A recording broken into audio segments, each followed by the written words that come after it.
Has anyone heard of the Bechdel test?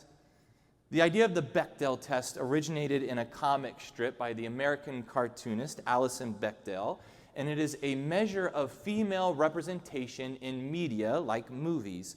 The test stipulates that in order to pass the test, there, one, needs to be two female characters, and that two, they talk to each other, and three, about something other than a man.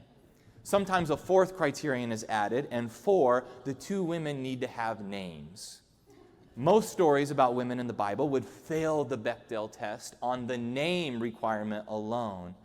But in the story of Dinah, when we actually have a named character, that one female character is clearly not given the chance to speak, as the men of the story take center stage.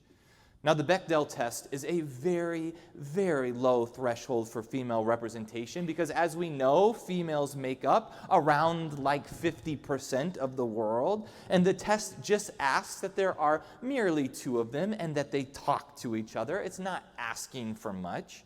But only 57% of the movies ever made have passed the test, and only 49% of Best Picture winners.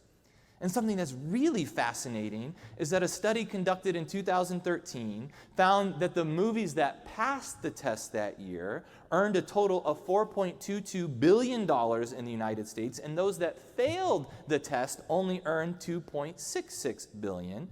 And that of the ones that passed the test, their budgets were 35% lower. And another study found that between 2012 and 2017, all the movies that made more than $1 billion passed the test.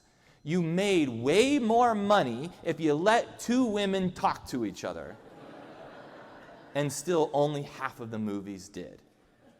So we are going to do our best to piece the story of Dinah together without ever being given the opportunity to hear from her directly. But to do that, we need to understand more about the book of Genesis as a whole.